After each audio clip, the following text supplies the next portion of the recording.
L'info écho avec Capital. On commence ce flash par le coup de gueule du jour. Il est poussé par les associations de consommateurs contre le démarchage téléphonique en assurance. Dans un communiqué publié ce mardi, 5 associations, parmi lesquelles l'UFC Que Choisir et la CLCV, dénoncent l'explosion du nombre de litiges liés à des démarchages téléphoniques en assurance santé et prévoyance. Elles appellent à une interdiction de cette pratique commerciale pour la vente de contrats d'assurance. Dans l'attente de l'examen à l'Assemblée nationale de la proposition de loi qui porte sur l'encadrement des appels à visée commerciale. Il est prévu en janvier 2020. Les associations demandent l'adoption d'un avis du comité consultatif du secteur financier. Elles espèrent voir encadrer certaines pratiques trompeuses.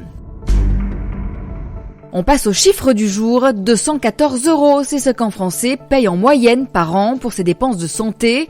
On parle de ce qui lui reste à charge après les remboursements de la sécurité sociale ainsi que de sa mutuelle.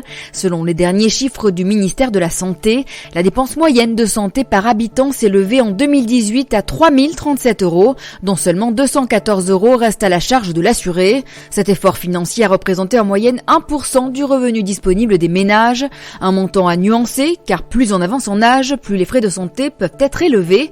Médicaments, optiques, pour connaître la somme qu'il reste à votre charge selon le type de soins, rendez-vous sur notre site capital.fr.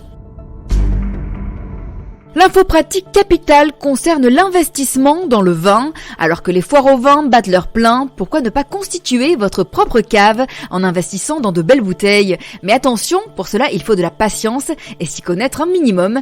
Parmi les règles à suivre, pensez à acheter des bouteilles de différents millésimes et surtout à vous fournir auprès de différents domaines. Vous pouvez ainsi vous faire accompagner par des acteurs spécialisés qui vont vous aider à gérer vos investissements.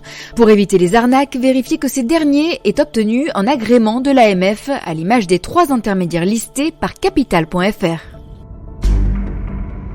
Et on termine par Nivea qui s'attaque au marché des peaux tatouées. Baptisée Skin Stories, cette nouvelle marque sera commercialisée dès la fin du mois de septembre. Elle proposera ainsi un baume réparateur pour les nouveaux tatouages, un stick de protection solaire et une lotion corporelle quotidienne.